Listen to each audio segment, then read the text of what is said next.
Ustaz, dekat mana taekwondo tu yang salahnya? Taekwondo. Tadi Ustaz kata taekwondo tu ada yang tak kena dengan Islam kan? Dekat mana tu? Taekwondo ni asal mana? Korea kan? Korea Ada seorang hamba Allah yang tak perlu saya sebutkan namanya.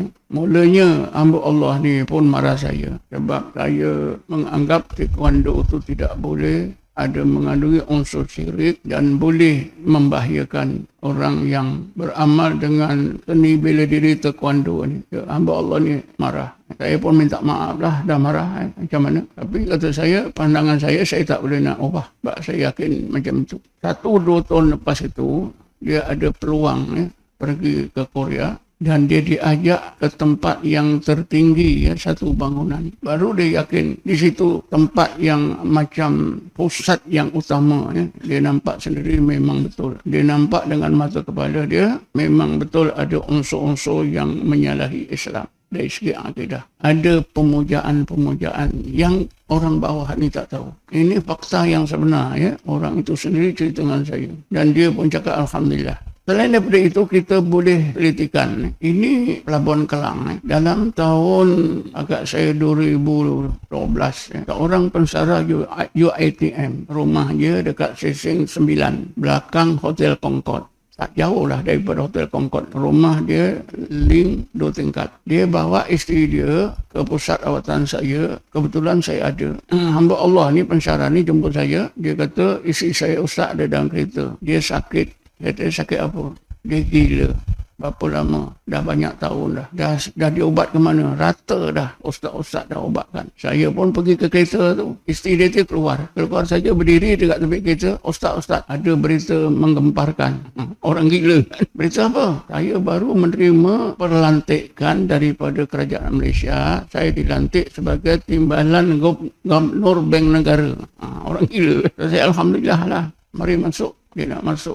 Bila saya nak ubat, saya tanya suami dia. Tanya. Encik ada tak belajar silat? Tak ada. Belajar taekwondo? Tak ada. Tapi anak perempuan saya ada. Anak perempuan saya tak ada di rumah. Dia sudah melanjutkan pelajaran, ambil medical dekat Australia. Lalu saya tanya, ada tinggalkan apa-apa ke anak perempuan ini di rumah? Saya pun tak tahu apa yang tinggalkan. Kalau gitu, saya nak pergi rumah. Jadi, dia tak jadi mengobatkan isteri. Isterinya pun tak saya obatkan. Terus balik ke rumah. Belakang Concord Hotel.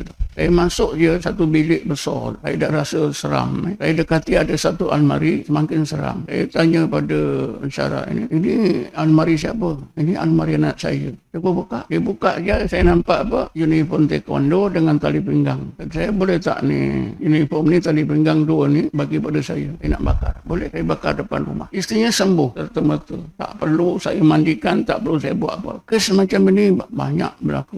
Bukan kes itu je, banyak lagi. Kalau silat ni memang orang silat marah pada saya. Terang saya di pusat rawatan saya pun ada bawa. Sehingga saya panggil polis. Memang begitulah.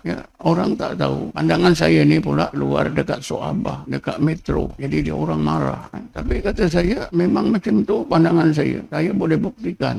Dan saya ada tulis untuk melihat kebatilan seni bela diri ini. Sama ada warisan budaya Melayu ataupun yang diimport. Tonton boleh tengok dekat YouTube.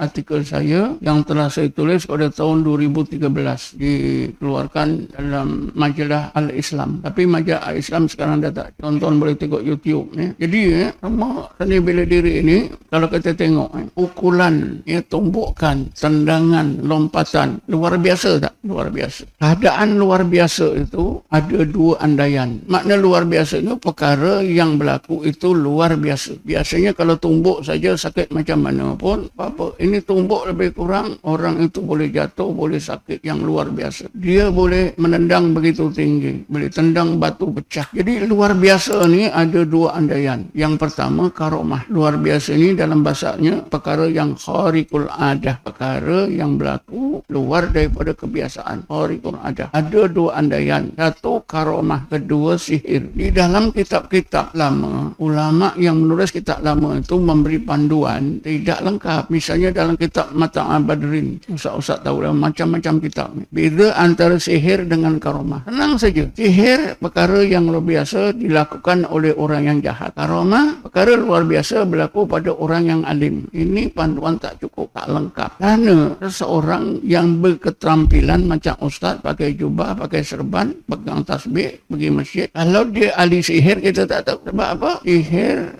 perkara luar biasa, berlaku luar biasa yang dilakukan oleh orang jahat. Kalau karamah berlaku pada orang alim. Dia keterampilan dia alim. Karamah, masalah ini sudah timbul 900 tahun dulu di zaman hidupnya Syekh Abdul Qadir Jilani. Syekh Abdul Qadir Jilani ditanya oleh masyarakat pada masa itu, macam mana sebenarnya kaedah kita nak membedakan perkara luar biasa, yang satu sihir, yang satu karamah. Syekh Abdul Qadir Jilani dia memberi lima perkara untuk membedakan. Pertama, kalau karamah datangnya daripada Allah, kehendak Allah, jarang berlaku. Satu, jarang berlaku. Kedua, masa berlakunya tidak diketahui. Kerana Allah, makna kita tahu, mendadak.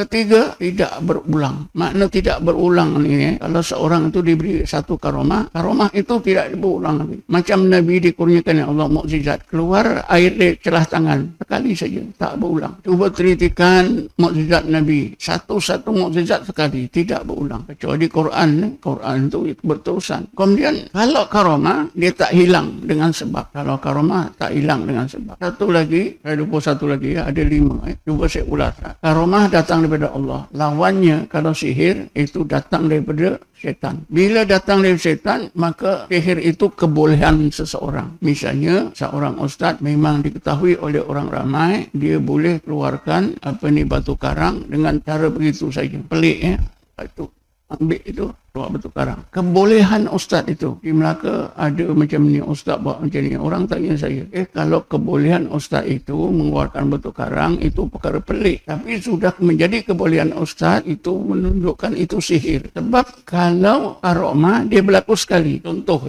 dalam kitab ni ada. Kitab ini bukan sebarang kitab ni. Kitab Asy-Syari'ah wa Thariqah. Karangan siapa? Maulana Zakaram Kandahlawi. Dia ceritakan di sebuah kampung ada satu keluarga mempunyai anak yang matanya buta. Di kampung yang sama ada seorang yang hidupnya biasa, tapi kelihatan dia jujur, dia baik. Keluarga yang mempunyai anak yang buta ni pakat-pakat, kita mintalah tipulan itu supaya tiup mata anak kita. Mudah-mudahan dengan keberkatannya boleh sembuh. Bila dibawa anak yang buta ni ke orang tersebut bukan perawat, tidak, orang baik saja, mungkin berjiran. Ditiuplah mata yang buta ni. Tiba-tiba boleh nampak. Bila boleh nampak, jadi berita yang hangat. Tipulan itu boleh menyembuhkan sakit mata. Jadi orang ramai yang mata kurang elok ke yang buta minta tolong. Hamba Allah ni tuan-tuan takut lari dari kampung itu, menyorok. Sebab apa? Dia tak tahu. Itulah kali pertama dia tiup itu boleh sembuh. Kalau dia tiup kat orang lain mungkin tak sembuh. Jadi dia takut, dia lari. Ini betul. Tapi kalau setiap yang datang dia tiup boleh sembuh, dia tiup sembuh, ini kebolehan, ini sihir. Tuan-tuan tengok tak YouTube, kebolehan Idah Dayak.